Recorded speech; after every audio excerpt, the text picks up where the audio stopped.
hadi wa 3. Mtu wa rohoni huyu amefananishwa na mti uliopandwa kando ya vijito vya maji, yani kando ya maji ya mto. Soma Zaburi 1 mstari wa 1 hadi wa 3. Zaburi 1 mstari wa 1 hadi wa 3. Heri mtu yule asiyekwenda katika shauri la wasio haki, Ndio. wala akusimama katika njia ya wakosaji, wala akuketi barazani pa wenye mizaa. Ndio. Bali sheria ya Bwana ndiyo impendezayo, Ndio. na sheria yake uitafakari mchana na usiku. Amen. Naye atakuwa kama mti uliopandwa kando kando ya vijito vya maji, Ndio. uzahao matunda yake kwa majira yake. Amen. Wala jani lake alinyauki. Amen. Bwana Yesu atendalo litafanikiwa. Bwana Yesu asifiwe. Heri mtu yule asiyeketi barazani pa wenye mizaa. Huyu ni mtu wa rohoni. Hana kupoteza muda mtu wa rohoni. Hana kupoteza muda mtu wa rohoni. Bali ana sifa ya kutafakari sheria ya Bwana. Ana sifa ya kuwa mtulivu katika maombi. Ana muda mwingi wa kulitafakari neno la Mungu. Ana muda mwingi wa kulisha roho yake ili istawi. Ana muda mwingi kuwa na ustawi wa kiroho. Maisha yake huyu mtu hayatafanana na mtu wa mwilini, kwa sababu maisha yake yamejaa utere na ustawi. Kwa sababu huyu mtu hana kitu cha kumtisha, ijapokuwa ataona mabaya yakija mbele zake, yeye katika hayo atayatambua, maana ana hekima na ufahamu wa neno la Mungu anayomsaidia, kwa sababu ni mtu wa rohoni. Siku zote huinua macho yake na kumtazama Mungu anayomsawisha. Haleluya. Mtu wa rohoni. Hakuna limtisharo. Rohoni hapana limtisharo, kwa sababu anajua muhimili wake ya kwamba ana nguvu ni Mungu aliyemleta duniani kwa ajili ya kusudi moja, kumtumikia na kisha aiage dunia. Yani anaishi kwa 39. Anaonyesha ujasiri wa ajabu kusema kwamba si mauti, si chochote yani kinachoweza kunitenga na upendo wa Kristo.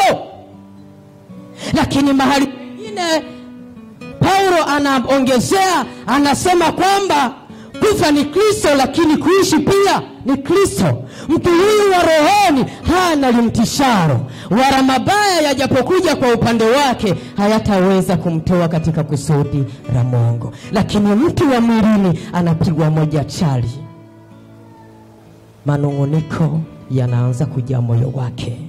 Lakini mtu wa moyoni wa rohoni ni mstahimilivu, ni mvumilivu. Matunda ya rohoni, yale matunda 9 ya Roho Mtakatifu, yanamstahili huyu mtu. Mizizi yake ni mirefu sana, wala haiwezi kung'olewa kirahisi rahisi. Tunakwenda kumalizia somo letu. Ikiwa mpendezi Mungu tena. Ikiwa kuna wakati ulitambua ukaokoka, lakini baadaye ukasha utu wako wa rohoni, wewe sio rafiki wa Mungu tena, na wala siri za Mungu haziwezi kununuliwa kwako. Mwili unapendezwa sana na matunda ya dunia, tofauti na mtu wa rohoni hupendezwa sana na matunda ya kiroho, hupendezwa na Mungu. Maana mambo ya duniani ni dhaifu, ni hasara, lakini mambo ya rohoni ni faida na ustawi. Lakini iko njia pekee ya kuwa mtu wa rohoni. Ili uwe mtu wa rohoni, ikiwa ulitoka katika utu wako wa rohoni ukawa mtu wa kawaida, njia moja tu ya kukufanya tena mtu wa rohoni ya kawaida, yani samaki kurudishwa katika maji aogelee vizuri, ni kujazwa Roho Mtakatifu. Hii ndio ya kufanyika upya,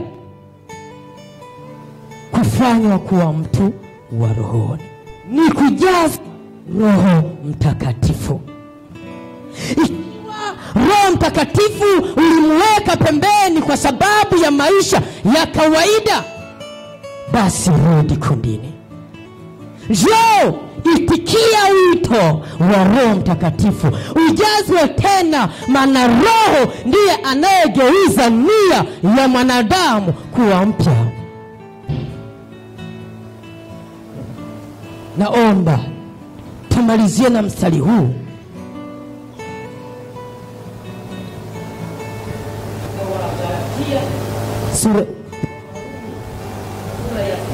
Sura ya 5 6 hadi 17. Warumi 5.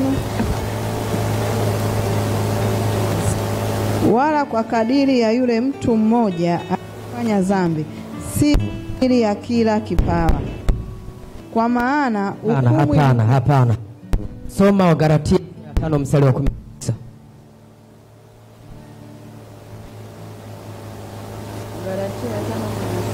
Ndio. Galatia 5:16. Basi nasema 19. Galatia 5:19.